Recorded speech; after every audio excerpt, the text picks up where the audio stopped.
આ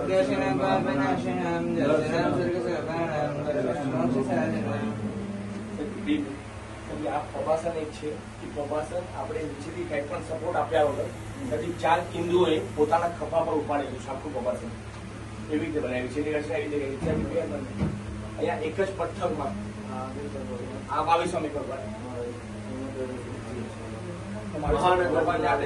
હિંચકામાં બિરાજમાન થયેલા છે. હિંચકો છે, ઝાડ પર હિંચકો બનાવ્યો છે અને 12 સ્વરૂપમાં લીધા છે સાહેબજી. આ દીપમ સાથે 1200 બાળકો જોડાયા છે. બાળકોની બહુ પ્રીતિ છે આ દેરાસરમાં, એની માટે એ હિસાબે કર્યું છે. આ પ્રભાસનમાં આગળ ડિઝાઇન અને પાછળ ડિઝાઇન એક જ પથ્થરમાં અલગ અલગ છે. શેત્રુંજય પર્વત બનાવ્યો છે, શેત્રુંજય પાલિતાણા.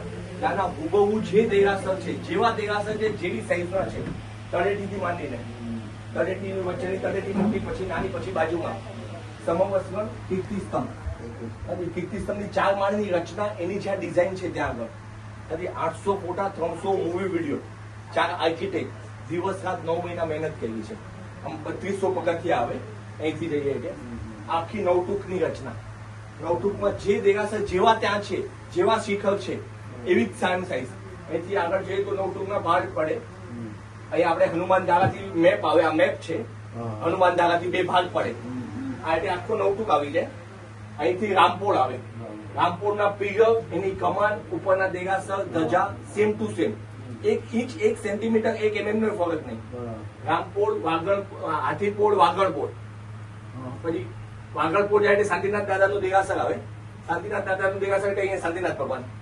આગળ જતા બાકી બધા જ દેરાસર આવે. અહીંયા પુંડરીક સ્વામી ભગવાનનું દેરાસર આવે. પુંડરીક સ્વામી ભગવાન મેન મુખ્ય દાદાનું આવે એટલે આદિશ્વર દાદા બિરાજમાન. સાહેબ આખો એનો ફર્સ્ટ વ્યૂ છે. એ શ્રી ગિરિરાજની આ છે, શિયા છે, એનો પક્ષાળ અહીં થાય છે મોટા દિવસે. આ સાહેબ આ બધો તમને સામે દેખાય ફર્સ્ટ વ્યૂ છે. આમાં મેં આપને કીધું આ રામપોળ, હાથીપોળ, વાગડપોળ, પણ વાગડપોળમાં વાઘ દેખાતો નથી. એની માટે રચના કરી છે સાહેબજી. ઉપર આવીશો આપ્યો છે. ઉપર અહીંયા જુઓ વાઘ દેખાશે. આ સેકન્ડ વ્યૂ છે. અને ઉપર જોશો તો તમને બધા જ દેખાશે અને ફ્લોરિંગ પણ દેખાશે. ઉપર જેવી ફ્લોરિંગ છે, જેવી માર્બલની કોતરણી છે, એવી સેમ ટુ સેમ કોતરણી. પછી સુપાર્શ્વનાથ દાદાનું દેરાસર, નવીનાથ દાદાનું દેરાસર, 4 દેવીઓ, એ બધું જ અહીંયા સુધી આવશે. અહીંયાની સેમ એવી કોતરણી. પાછળ સાહેબ જે રાયણ વૃક્ષ, રાયણ વૃક્ષ ને એ આવશે. આ સાહેબ જે આ ફર્સ્ટ વ્યૂ છે, આ સેકન્ડ વ્યૂ છે. હવે આ બધા દેરાસર સાહેબજી બધા આ સન્મુખ છે, તો બધા આપની સામે આવી શકે સાહેબજી.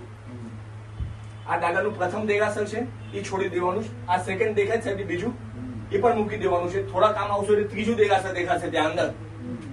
એ ત્રીજા દેરાસર ને જોશો તો બધા દેરાસર તમારી સામે આવી જશે. બરાબર. આ ત્રીજા દેરાસર સાહેબ દેખાય છે. આનો ને પાછળ બીજું ને ત્રીજું એકદમ પિંક દેખાશે. દૂર જુઓ, એની પાછળ દૂર. હવે બધા દેરાસર આપની સામે થઈ જશે. એ બધા સામે દેખાય, આ બધા ઊંધા દેખાય. હા, આપણે સાઈડમાં દેખાય. દિવસ રાતની આમાં 16 કારીગરોએ 8 મહિના મહેનત કરી અને આની માટે લગભગ 700 થી 800 દેરાસર બનાવ્યા. પછી જે માફક આવ્યું એ જ અહીંયા આવ્યું છે. આ 48મું દેરાસર હતું. જ્યાં સુધી પરફેક્શન ન મળે આ 1 mm ના પેન્સિલની અણીથી પણ નાના શિખરો બનાવ્યા છે કે જરાય ઓલું ન થવું જોઈએ. આપણે શેત્રુંજયજી અહીંયા સંકેશ્વર પાર્શ્વનાથ ભગવાન આ આર્ટિફિશિયલ ઘાસ છે. ચાઇના અને જાપાનથી ખાસ આર્કિટેક્ટો આવ્યા છે અને આ લગાડવા માટે કે નેચરલ ઇફેક્ટ આવે. આપણું સાદું ઘાસ લગાવ્યું તેની ઇફેક્ટ નહોતી આવતી, એની માટે ત્યાંથી ઘાસ ઇમ્પોર્ટ કર્યું. આપણે ફ્લોરિંગમાં ઉભા છો સાહેબ, જે આ ફ્લોરિંગમાં જે ડિઝાઇન દેખાય છે એ 1 mm ની ડિઝાઇન છે. એ ઇટાલીથી મંગાવી છે આપણે ડિઝાઇન, કે અહીંયા ભારતમાં નથી મળતી એવી. અને સાહેબ અહીંયા એક પક્ષાળની વ્યવસ્થા રાખી છે.